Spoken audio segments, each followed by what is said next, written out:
Hello. Welcome to Let's Talk with MP Student. I am Dr. Little, and I wanted to talk about the art of balancing your clinical studies and your clinical studies as well as academics. And I'm having some technical difficulties, so I was going to log off for a second. But so, one of the things that I wanted to talk about today is really to focus. This is a part of our midterm special edition. Talk about balancing the art of your academic studies as well as clinicals. This is the time of the year where the excitement of what it's like to be a new student, whether it's your first year in MP school or whether you're returning as a second year student who's getting ready to embark on clinicals. And all that's gone away. And so now it's really about being finding your balance. This is the time where many students consider dropping out, which we strongly discourage that unless it's necessary.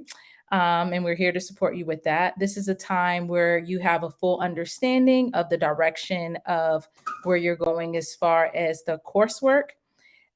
You're starting to get that. We usually call it the get start to step into that sweet spot. So one of the goals that I wanted to talk about or wanted to focus on today, because there's many challenges that happens around this time in October. I wanted to, of course, always start off with a story. So I remember around this time of year when I was in MP school, it seemed like October was the time. October, November was the time where everything was like. We usually say all hell breaks loose, but we're quite a few challenges as far as home life happens. So I want to say that I lost my grandmother, and then a couple weeks later, I lost my cousin, and mentally, it was just a lot for me. So I wanted to touch base first as we talk about the art of balancing. Is just to first acknowledge, hey, if you need a pause, that your faculty is there to support you. Oftentimes, students feel and I know because I serve as adjunct faculty, many students feel like, hey, I don't want to let them know any of my business. And we understand that. We understand that when it comes to you disclosing some of your what personal challenges, that is a possibility that it could impact you in the future.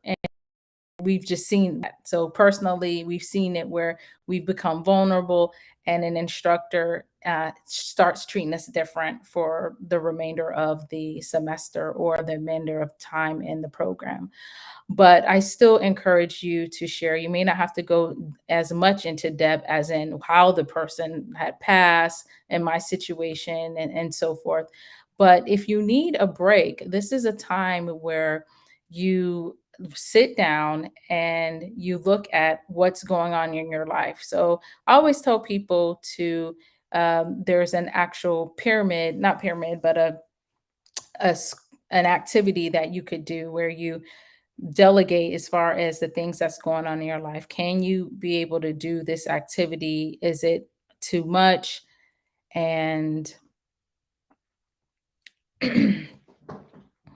um, I'm trying to think of of it right now, but it's really an activity where you decide, is it what is urgent, what is not urgent, and what can I do and what I cannot do. And so when you're dealing with personal challenges, it's important for you to let someone know that you need help. So if it's too much for you to go to faculty, then you could always work with your village, let them know what's going on, where you need the most help, the most support that's back towards school. So really taking the time to acknowledge that you are dealing with a challenge. And I'm not for sure what it looks like on you guys' end, but on this end, I'm having a little difficulties, but I'm gonna just keep going. So, of course, I had to really map this out in a way where I really want to talk about like the three keys to unlocking that balance between your theory or that academic as well as the clinical portion. So you have the academic side. So let's focus on that first. So the question that I like to ask you is, are you at reacting to the environment or are you orchestrating it? And so nowadays people use the word manifestation. So are you, is everything that's going on right now in your life, is it a manifestation of what's going on inside? And that's why I had shared that story about the personal challenge that I dealt with. Specifically, it was DNP school and not NP school, where I dealt with, it was two family members whose deaths were 2 weeks apart. And at the time, the coursework and dealing with and grieving was too much. So I'm going to reframe that again. Going through grieving and having the coursework was too much for me to progress through the program. And it got to the point where I had to ask for help.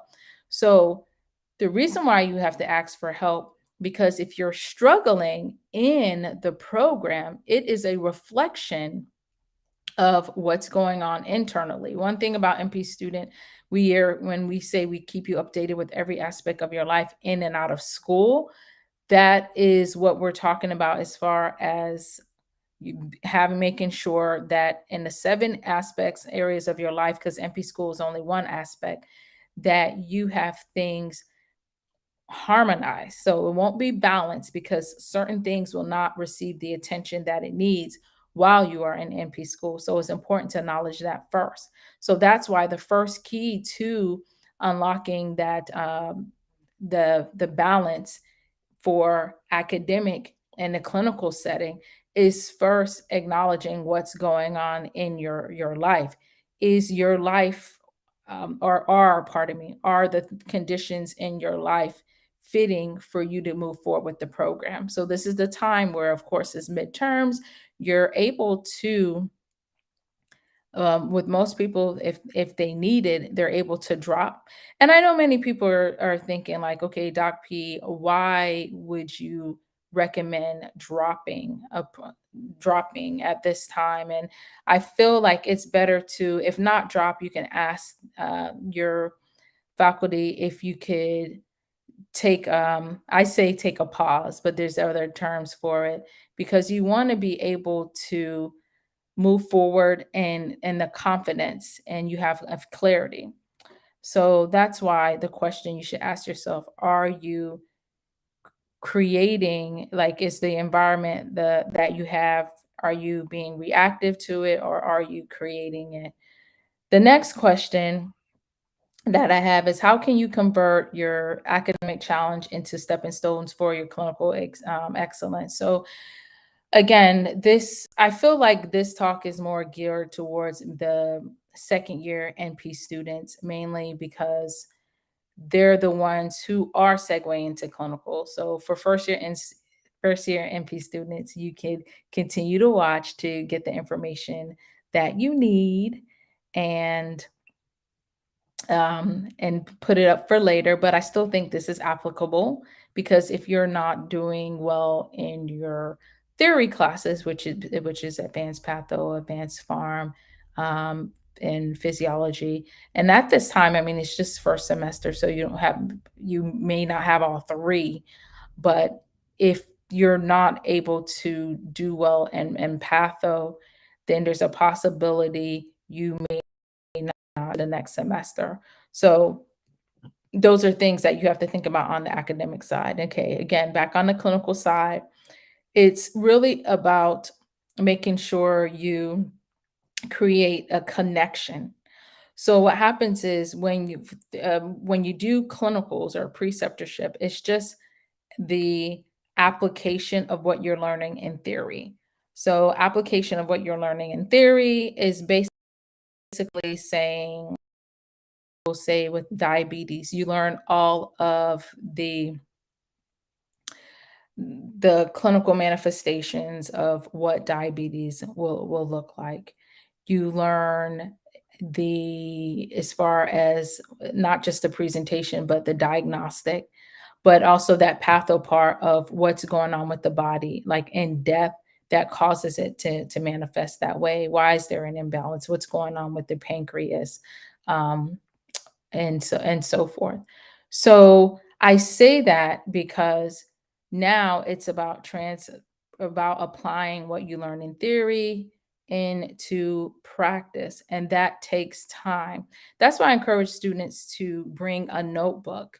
Always bring a notebook where into clinicals, and this is something that you're documenting as far as the diagnoses that you come across, in addition to you entering your clinical encounters in Typhon or whatever your school decides to use, or ACE map.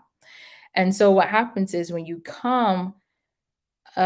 approach these diagnoses that you're not as familiar with, that you have encountered as treating as a registered nurse, you write down, okay, I learned that that diabetes can also present like this in teenagers.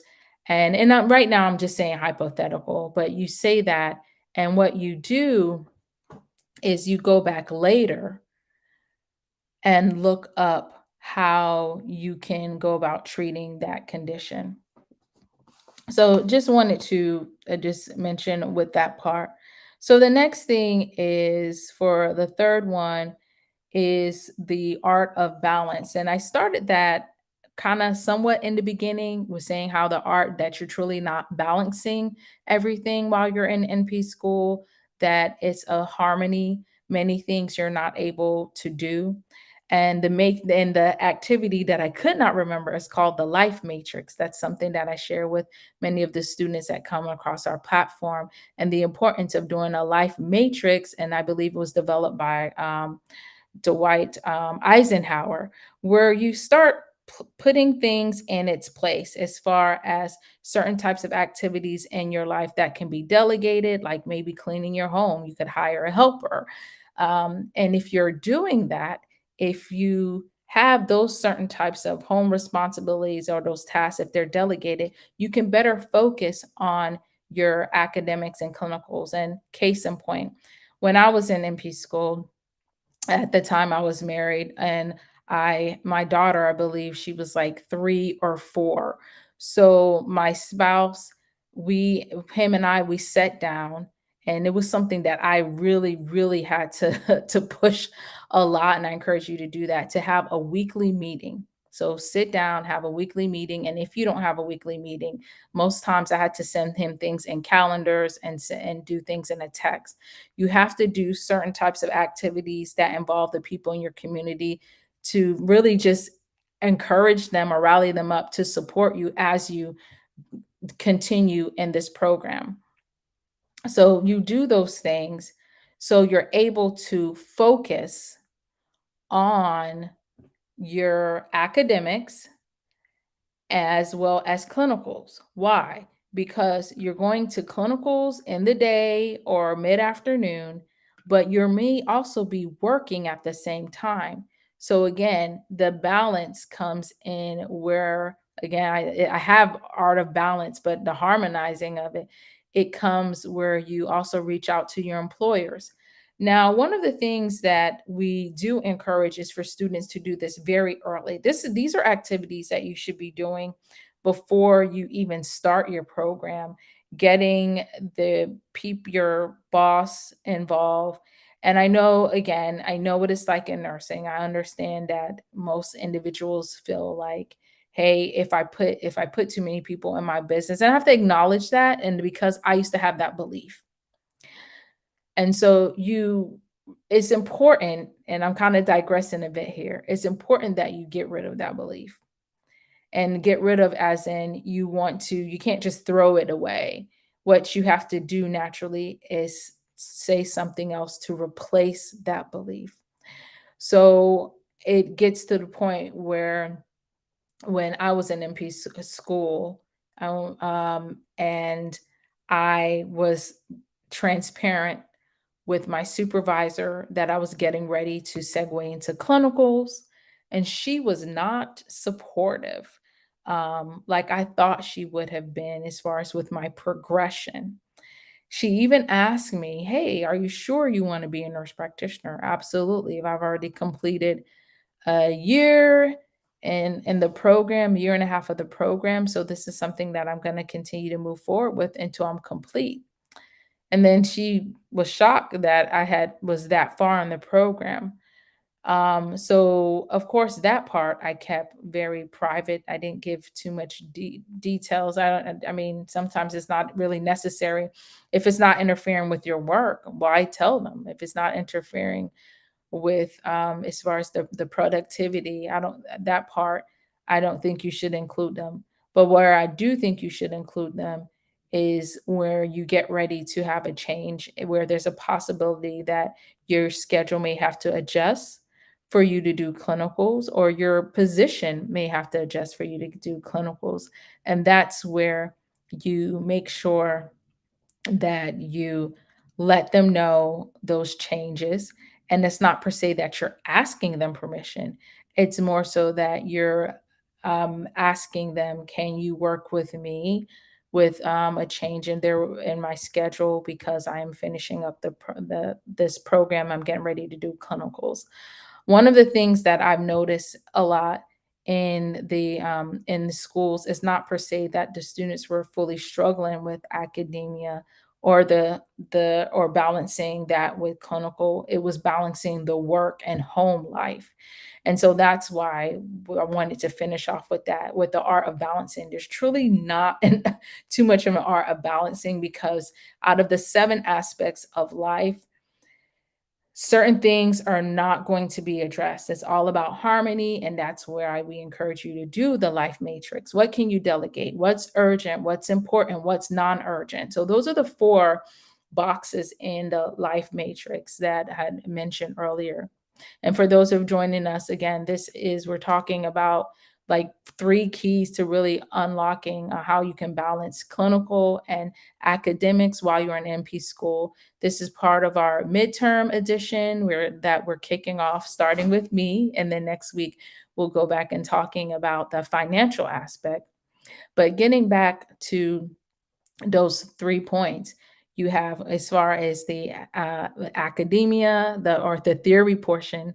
It's really making sure you sit down and understand the material and reach out. Matter of fact, we offer office hours for students who need help with clarifying ambiguous concepts every Thursday. We understand what it's like for those who are online students, how usually they're working in the day, because I was there just like you all.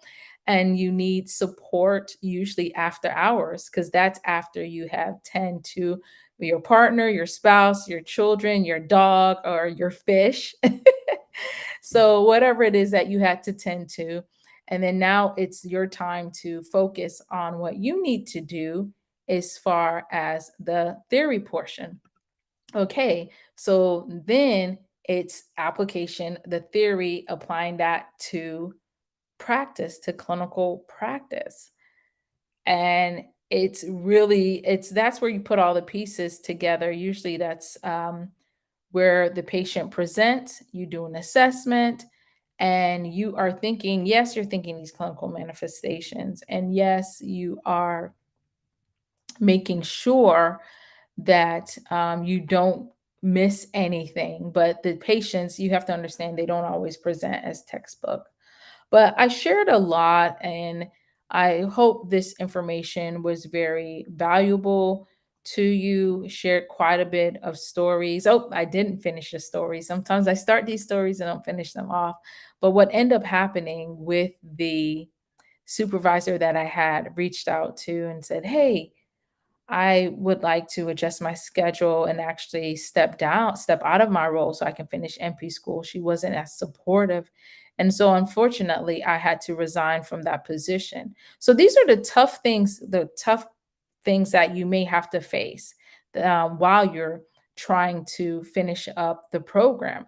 That is one of the keys to being able to balance that academics and clinical aspect, is making sure that you created that environment. Again, going back to the question, are you reacting to your environment, or are you orchestrating it? And like again, or is it a manifestation of what's going on in your life. So, again, I thank you for joining us here at Let's Talk with MP Student. I am Dr. Patrice. If you found this information valuable, please share it with your colleagues and comment below as far as how you went about balancing clinicals as well as academics. Again, this is MP Student, where we're keeping you updated with every aspect of your life in and out of school, and we hope to see you next time.